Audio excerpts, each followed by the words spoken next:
President Ruto has received the worst news in his 35 years of politics. And what do you think is the news? This is the news.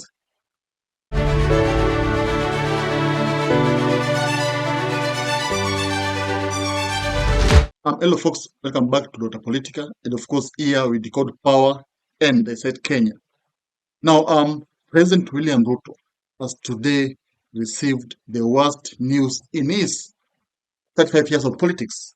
And I think you, my viewer, you are asking yourself, what is the worst news that Ruto has received?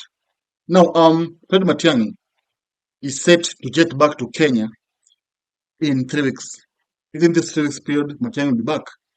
And this is after, of course, Matiangi concluded or finished or resigned from his World Bank duty abroad. And Matiangi resigned so that he can come here and, of course, thwart Ruto's re-election. And of course, yesterday Matiangi was trending on Twitter. Why? Because Matiangi unveiled his trucks for campaign, vehicles, being rented Matiangi. And actually, what shocked many is that Matiangi, used Jubilee ticket, Jubilee party slogan. Actually, he will be using Jubilee to, of course, face Ruto. And you and I, your guess is as good as mine. Your guess is that Uhuru Kenyatta is the one actually financing Matiangi. If there's someone who is bitter with Ruto, it's Uhuru Kenyatta. And at first, he used Raila Odinga to, of course, stop Ruto, but it did not succeed. Now he's using Matiangi to stop Ruto, to make Ruto a one-term president, to humiliate William Samoei Ruto. Now the question is, will Uhuru's efforts this time bear fruits? Will he succeed in stopping Ruto? Now that Ruto is the president of Kenya, Ruto has instruments of power. Will Uhuru stop Ruto from outside? Yes, it is possible. The voters are the ones who decide who is the next president. Yeah. Now, what is the implication of Matiangi's return to Kenya? Now, you and I know that Matiangi will be joining with Gachagua because Gachagua said openly that he is not after becoming the president. If at all, the coalition will not favor his candidature. He will actually back anyone who will be fit to lead the nation. And actually, Gachagua will deliver the whole Mount Kenya to Matiangi. And the Matiangi plus Kamba Nation plus some other regions who want Ruto to be one-term president will actually lead the war against Ruto. Now, of course, I would want to ask you, do you really think Matiangi can defeat Ruto? Because Ruto now is the president of Kenya.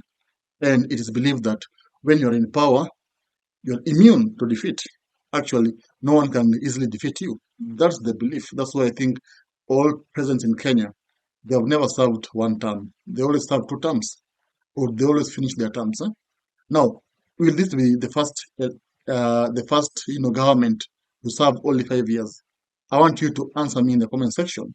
I am not a prophet. I can't tell you that, but I can tell you, the metrics, the figures, yeah, the trends, how they go. And right now, Matiangi will stand a huge chance to defeat Ruto. If at all, Gachagua, Kalonzo will back him. Yeah, and if at all Raila, because Raila is the equator here. Raila is the one who will decide who is the next president of Kenya. If Raila ditches Ruto, then I think it will be a done deal. If Raila abandons Ruto, then Ruto will be defeated early in the morning. But if Raila says no, I want to punish Uhuru Kenyatta by supporting Ruto, then Ruto will carry the day. So, my viewer, do you think that Matiangi will carry the day? Yeah, will he defeat Ruto? That's my question. And will Raila accept Matiangi's presidency? Because Raila will be jealous. He's tried this thing over 5 times, but he's never managed to become the president. So will Raila, accept another person to win the elections? I want you to hit me in the comment section and tell me who do you think will win these elections now that Mount Kenya is with Gachagua and Gachagua is with Matiangi. And Mount Kenya is the key determinant of whoever wins elections. Hiyo ni ukweli.